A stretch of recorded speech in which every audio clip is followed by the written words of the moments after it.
Ouais, sur la longévité. ouais, alors du coup, le second pilier, de votre santé avec les mitochondries, c'est votre, système digestif, la qualité de votre intestin et du microbiote qui est accueilli en son sein. Alors là, ouais, je vais détailler un petit peu parce que c'est plus sexy, mais en gros,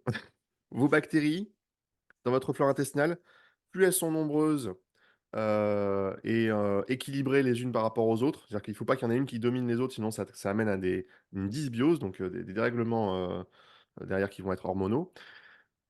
Quand ces bactéries, en fait, elles dégradent, elles décomposent vos aliments et à partir des fibres, par exemple, insolubles, elles vont créer, du butyrate, des acides gras à chaîne courte, des GABA aussi. Tous ces trucs-là,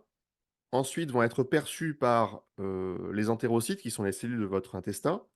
et par d'autres, cellules qui sont à côté des entérocytes, qui sont des cellules neuroendocrines, qui sont connectées aux nerfs vagues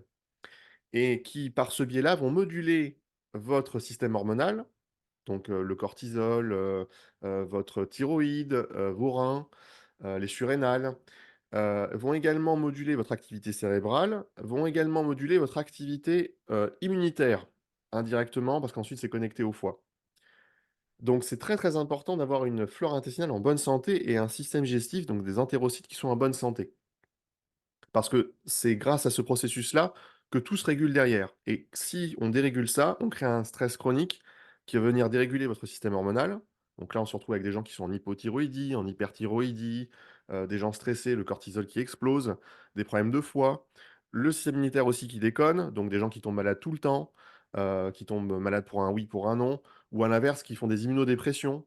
et donc qui tombent malades qui tombent pas malades, mais qui sont, du coup dans un état, larvaire. Bon, et ben, le cœur du problème, c'est votre flore intestinale et votre système digestif. Donc, pour en admettant que tout va bien, pour le maintenir bien, il faut manger beaucoup de fibres,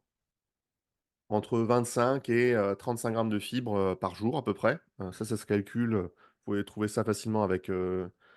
internet et le fait d'avoir ces apports en fibres tous les jours vous permet de maintenir une flore intestinale en bonne santé. L'autre point, c'est qu'il vous faut, des entérocytes, donc les cellules de la paroi intestinale en bonne santé également et elles, elles sont dépendantes de plein de choses, mais elles sont dépendantes en partie des acides aminés qui leur sont donnés et pour le coup, ça signifie qu'il faut avoir des apports en protéines suffisants.